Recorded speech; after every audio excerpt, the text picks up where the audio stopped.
नारायण नारायण नारायण। श्रीमद् भागवत कथा में आज श्रवण करेंगे शुक जन्म की कथा। सच्चिदानंद रूपाय विश्वोत्पत्त्यादि हेतवे तापत्रय विनाशाय श्री कृष्णाय वयं नमः। बोलिए बाल कृष्ण लाल की जय। यं प्रव्रजन्मनु पेतं पेतकृत्यं द्वैपायनो विरह कातर आजुवाह। पुत्रेति तन्मयतया तर्वोऽभिनेदु तं सर्वभूतहृदयं मुनिमानतोऽस्मि। महर्षि व्यास आदि नारायण परमात्मा के स्वरूप हैं। श्री सुखदेव जी महाराज भगवान शंकर के स्वरूप हैं। भगवान शंकर ही सुखदेव जी के स्वरूप में प्रकट हुए हैं। ऐसा दिखता है कि नारद जी महाराज जहाँ जाते हैं वहाँ कुछ कलह जगा देते हैं, किंतु नारद जी के कलह में भी जगत का कल्याण है। अनेक का कल्याण करने के लिए नारद जी कलह जगा देते हैं। एक बार ऐसा ही हुआ। अनेक जीवों का कल्याण करने के लिए नारद जी ने कलह जगा दिया। कैलाश धाम में भगवान शंकर समाधि में थे। भगवान शंकर प्राय समाधि में ही रहते हैं। समाधि से जागते हैं तब कथा करते हैं। कथा की समाप्ति हो जाए तो समाधि में बैठ जाते हैं। कथा और समाधि ये दो ही काम शिव करते हैं, तीसरा उन्हें कोई काम नहीं है, करते ही नहीं है। समाधि से जागने पर माता पार्वती को राम कथा कृष्ण कथा सुनाते हैं। भगवान शंकर समाधि में थे। माता पार्वती जी शिवलिंग की स्थापना करती हैं, शिव जी की पूजा करती हैं। शिव स्वरूप दिव्य है। शालिग्राम नारायण का निराकार स्वरूप है। शालिग्राम में हाथ पांव मुख नहीं है। नारायण के निराकार स्वरूप की भी पूजा होती है और नारायण के साकार स्वरूप की भी पूजा होती है। शिवलिंग भगवान शंकर का निराकार स्वरूप है। लिंग शब्द का अर्थ है शिव स्वरूप। भगवान शंकर समाधि में बैठे हैं। माता पार्वती ने शिव जी की स्थापना की है, शिव जी की पूजा करती हैं। पूजा जब पूर्ण हुई उसी समय नारद जी वहां आए। माता जी को बहुत आनंद हुआ। उन्होंने भगवान शंकर को भोग लगाया था, सो शिव प्रसाद नारद जी को भी दिया। नारद जी प्रसाद खाकर बड़े प्रसन्न हुए। नारद जी ने विचार किया, यह प्रसाद जो आज मुझे मिला है, ऐसा प्रसाद जगत के सभी जीवों को मिले। जो प्रसाद आज मिला है मुझे, ऐसा ही प्रसाद जगत के अनेकों अनेक जीवों को भी मिले, इसलिए मैं थोड़ा सा कलह जगा देता हूँ। प्रसाद स्वीकार करके नारद जी ने माता पार्वती की बड़ी प्रशंसा की। भगवान शंकर तो पूर्ण निष्काम है। शिव जी ने तो कामदेव को जला दिया है, वे तो पूर्ण निष्काम है, तो भी आपके साथ उन्होंने लगन किया। आप शिव शक्ति हो। माता जी की नारद जी प्रशंसा करते हैं। माता जी ने कहा, नारद तू मेरी प्रशंसा करता है, उनके लिए मैंने कैसी कठिन तपश्चर्या की है ये मेरा मन ही जानता है। बहुत दिनों तक मैं पान पत्ते खाती रही, बहुत दिन तक पवन का भक्षण करती रही, बहुत दिनों तक मैं जल के ऊपर रही, मैंने बहुत तपश्चर्या की है। नारद जी ने हाथ जोड़कर कहा, माता जी आपकी तपश्चर्या तो बहुत है, ऐसी कोई कर नहीं सकता। आपने इतनी तपश्चर्या की, ठीक है, किंतु मुझे कहना तो नहीं चाहिए। यह पुरुष स्वभाव ही ऐसा है, बड़ा निष्ठुर होता है। स्त्री सर्व रीति से भोग देती है तो भी पुरुष थोड़ा तो कपट करता ही है। अब मुझे तो कहना नहीं चाहिए, पर क्षमा करें, भगवान शंकर आपसे भी थोड़ी बातें छिपाते हैं। ऐसा नहीं करना चाहिए उन्हें। आपने सर्वस्व अर्पण किया है, आपके साथ ऐसा नहीं करना चाहिए। नहीं नहीं, ऐसी कोई बात नहीं है, मुझसे तो उन्होंने कोई बात नहीं छिपाई। माता जी, मुझे बोलना ठीक नहीं है, मैं इतना ही कहता हूँ कि उनके गले में जो मुंडमाला है वो किसके मस्तक की है, आप जानती नहीं हो। कदाचित आप पूछो भी ना तो वो बताने वाले नहीं है। नारायण नारायण नारायण नारायण नारायण नारायण नारायण। अब मुझे आज्ञा दीजिए, अब मैं चलता हूँ। माता जी को इतना कहा और नारद जी चले गए।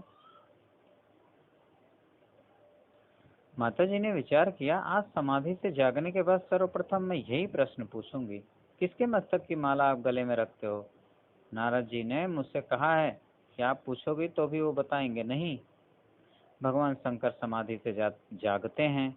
जागते ही सीताराम जय सीताराम, सीताराम सीताराम, सीताराम जय सीताराम। भगवान शंकर समाधि से जागते हैं। जागते ही सीताराम सीताराम सीताराम बोलते हैं। माता पार्वती जी शिव जी को अतिशय प्रिय हैं। इसका एक कारण है, वेदों में ऐसा वर्णन है कि पार्वती माता ब्रह्म विद्या हैं, शिव ब्रह्म रूप हैं। ब्रह्म और ब्रह्म विद्या के अधीन रहता है, ब्रह्म ब्रह्म विद्या के अधीन रहता है। भगवान शंकर को समाधि में जो आनंद मिलता है, जागने के बाद माता पार्वती शिव जी को वही आनंद देती हैं। माता पार्वती जी ऐसा प्रश्न पूछती हैं कि भगवान शंकर को कथा कहनी पड़ती है। कथा में जगत की विस्मृति हो जाती है, समाधि में भी जगत की विस्मृति होती है। वही आनंद, जो आनंद शिव जी को समाधि में मिलता है, जागने पर वही आनंद माता पार्वती उनको देती हैं। भगवान शंकर को इसलिए माता पार्वती अतिशय प्रिय लगती हैं। पार्वती माता ने कहा, महाराज आज आपसे कुछ पूछना है। शिव जी ने विचार किया कि मेरे राम जी की कुछ कथा पूछेगी या श्री कृष्ण की कोई लीला पर कोई प्रश्न करेगी।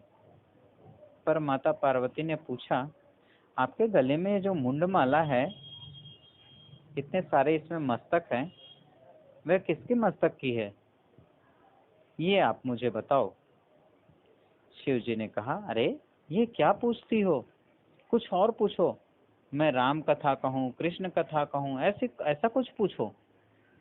माता जी ने विचार किया, नारद जी सही कहते थे, वो झूठी बात नहीं है, इन्हें कहने की इच्छा नहीं है, कहते राम कथा कहूँ और कृष्ण कथा कहूँ।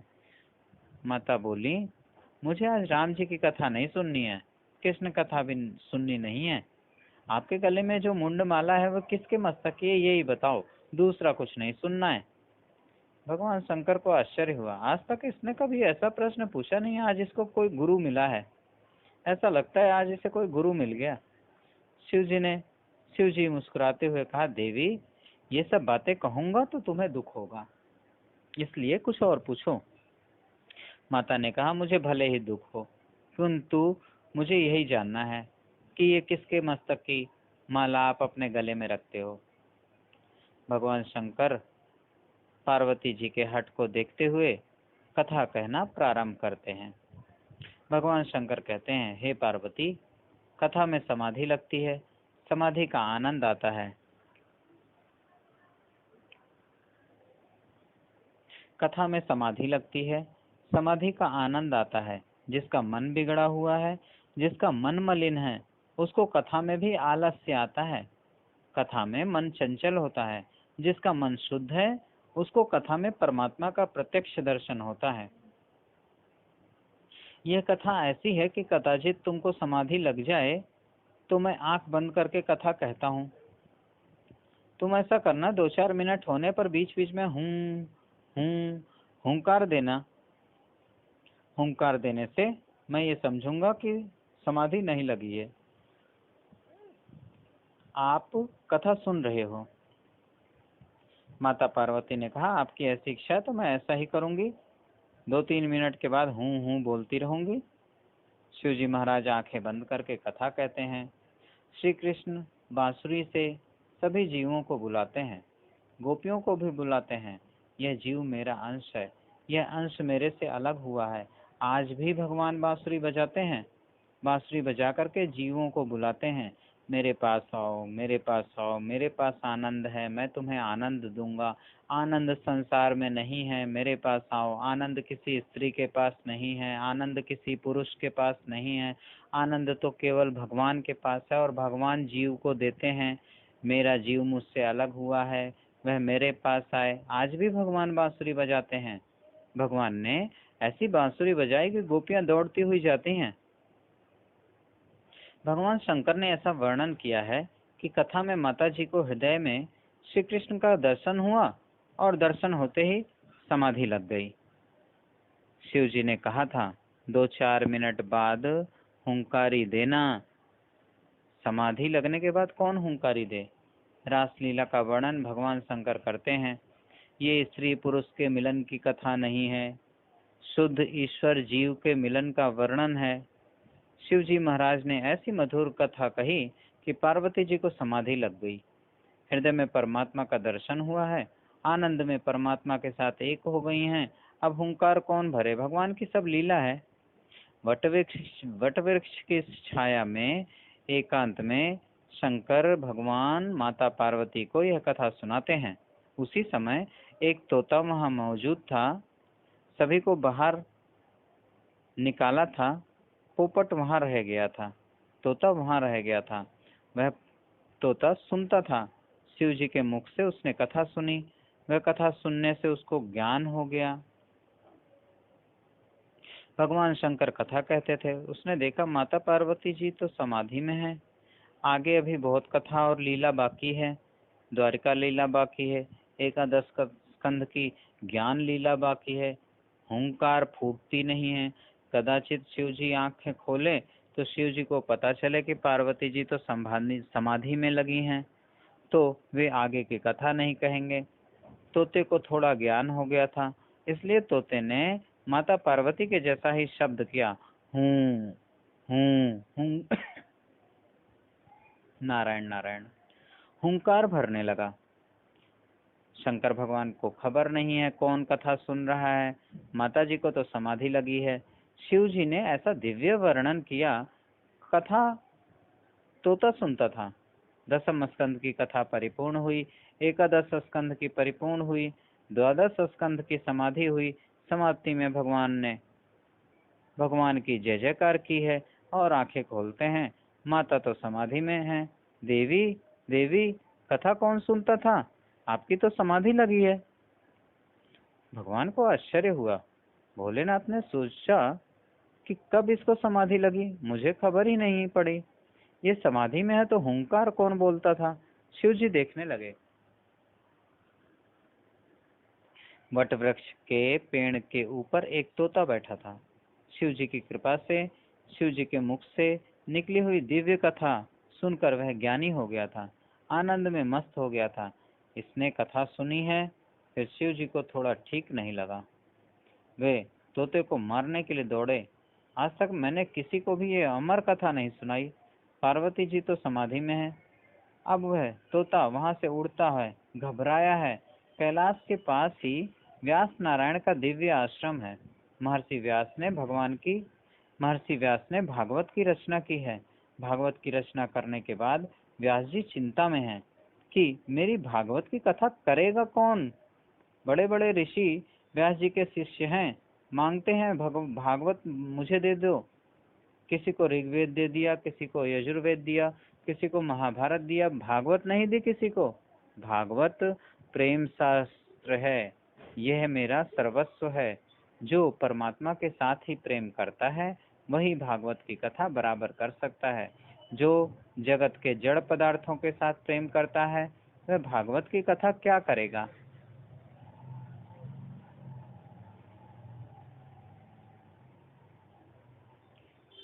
किसी को भागवत देने की इच्छा नहीं होती है।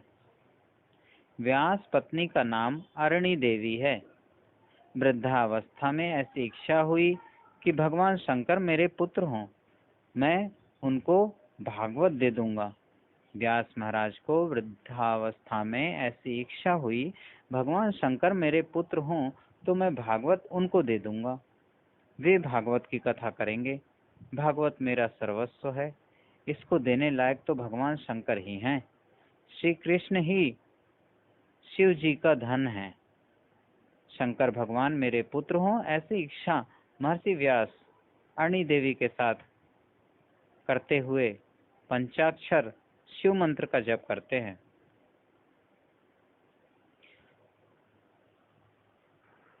भगवान शंकर पंचाक्षर स्तोत्र का पाठ करते हैं। नागेंद्रहाराय त्रिलोचनाय भस्मांगराय महेश्वराय नित्याय शुद्धाय दिगंबराय तस्मै नकाराय नमः शिवाय मंदाकिनी सलिल चंदन चर्चिताय नंदीश्वर प्रमथनाथ महेश्वराय मंदार पुष्प बहु पुष्प सुपूजिताय तस्मै मकाराय नमः शिवाय शिवाय गौरी बदनाम्बज वृंद सूर्याय दक्षाध्वरनाशकाय श्रीनीलकंठाय वृषभध्वजाय तस्मै श्रीकाराय नमः शिवाय वशिष्ठ कुंभोद्भव गौतमार्य मुनीन्द्र देवार्चित शेखराय चंद्रार्क वैश्वानर लोचनाय तस्मै वकाराय नमः शिवाय यक्ष स्वरूपाय जटाधराय पिनाकहस्ताय सनातनाय दिव्याय देवाय दिगंबराय तस्मै यकाराय नमः शिवाय पंचाक्षरमिदं पुण्यं यः पठेत् शिवसन्निधौ शिवलोकं वाप्नोति शिवेन सह मोदते। नमः शिवाय नमः शिवाय नमः शिवाय नमः शिवाय नमः शिवाय नमः शिवाय। महर्षि व्यास अरणी देवी के साथ पंचाक्षर शिव मंत्र का जप करते हैं। शिव जी जगत में ज्यादा नहीं आते हैं। शिव जी का अवतार नहीं होता है। शिव जी को जगत में आने की इच्छा नहीं होती है। प्रकृति से दूर रहते हैं। जगत में कौन आए? संसार में माया ही माया है। संसार मायामय है। प्रायः भगवान शंकर गांव के बाहर शमशान में विराजते हैं। शिव जी का ऐसा स्वभाव है कि जगत को जिसकी जरूरत है उसका वे त्याग कर देते हैं। जिसको भी जगत की जरूरत है उसको शिव जी त्याग कर देते हैं। जगत जिसका त्याग कर देता है, जगत जिसको धक्के मार देता है, जगत जिसे नहीं अपनाता है, जगत जिसका त्याग कर देता है, शिव जी उसको अपनाते हैं। घर में एक गुलाब का फूल हो और अनेक देव हों तो मन में शंका हो जाती है कि गणपति को अर्पण करूं या हनुमान जी को अर्पण करूं। गुलाब का फूल एक ही है। शंकर भगवान कहते हैं मुझे गुलाब का फूल अच्छा नहीं लगता है, मुझे धतूरे का फूल बड़ा अच्छा लगता है। गुलाब के लिए कोई झगड़ा भले ही करे, धतूरे के लिए कोई झगड़ा करता ही नहीं है। करता है क्या? जिसका जगत त्याग कर देता है भगवान शंकर उसको अपनाते हैं। शिव प्रकृति से दूर रहते हैं। उनको जगत में आने की इच्छा नहीं होती है। भगवान शंकर मेरे पुत्र हों। वृद्धावस्था में व्यास जी को ऐसी इच्छा हुई है। जवानी में कभी पुत्रैषणा जागी नहीं थी, तपश्चर्या बहुत करते थे। वृद्धावस्था में भागवत की रचना करने के बाद पुत्रैषणा जागी है। मेरी भागवत की कथा कौन करेगा? भगवान शंकर कथा करें तो अनेक जीवों का कल्याण होगा। व्यास नारायण अरणी देवी के साथ पंचाक्षर शिव मंत्र का जप करते हैं।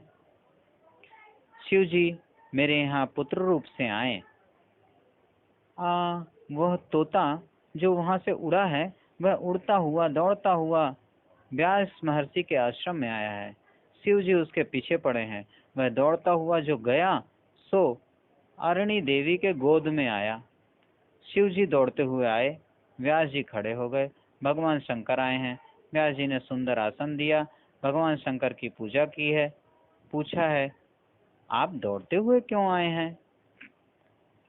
शिव जी ने कहा, क्या कहूँ, मेरे घर में एक बड़ी चीज की चोरी हो गई।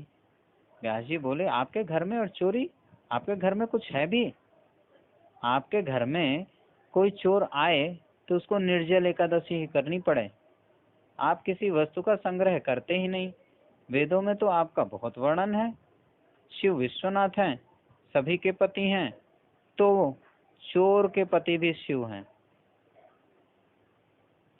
चोर के अधिपति भी शिव हैं, सभी के मालिक शिव हैं। आपके यहाँ कौन चोर आए और आए तो उसको निर्जल एकादशी ही करनी पड़ेगी। आप किसी भी वस्तु का संग्रह ही नहीं करते, तो आपके यहाँ से किस चीज की चोरी हुई? शिव जी ने कहा, अमर कथा। अमर कथा आज तक मैंने किसी को नहीं दी थी। वह अमर कथा मैंने पार्वती को सुनाई, उसे तो समाधि लग गई, उसको तो कथा का फल मिल गया जो मिलना था। किंतु एक तोता पूरी कथा सुनी है, वह तोता आपके आश्रम में दौड़ता हुआ आया है। व्यास जी ने कहा, महाराज अमर कथा का फल क्या है? शिव जी ने कहा, जो अमर कथा सुनता है वह अमर हो जाता है। व्यास जी ने कहा, महाराज आपके मुख से जिसने अमर कथा सुनी उसको तो मुझे ऐसा लगता है कि आप भी नहीं मार सकते, वो तो अमर हो गया। आपके मुख से उसने कथा सुनी है, आप उसे कैसे मार सकते हैं? आपने एकांत में माता पार्वती को जो अमर कथा सुनाई वही कथा मैंने भागवत में लिखी है। आप कृपा करो, मेरी भागवत की कथा करने के लिए मेरे यहाँ अवतार धारण करो, अनेक जीवों का कल्याण होगा। शिव जी ने कहा, संसार में कौन आए? संसार तो कोयले की खान है। संसार में जो आता है उसको माया छोड़ती नहीं है। महाराज माया आपका क्या कर सकती है? आपके मस्तक में गंगा जी हैं, आपको माया क्या करेगी? आपको जो समाधि में आनंद मिलता है वही आनंद जगत को देना चाहिए। अकेला खाए सो ठीक नहीं है। आप दूसरों को आनंद दोगे तो आपका क्या कम होने वाला है? माया आपका कुछ नहीं कर सकती है। व्यास जी ने बहुत आग्रह किया, मेरी भागवत की कथा करने के लिए मेरे यहाँ पुत्र रूप से प्रकट होइए। बहुत दिनों से मैं पंचाक्षर शिव मंत्र का जप करता हूँ, कृपा करें, कृपा करें, कृपा करें। शिव जी को दया आई है। शिव जी ने देखा अरणी देवी की गोद में वही तोता है जिसने मेरे मुख से अमर कथा सुनी है।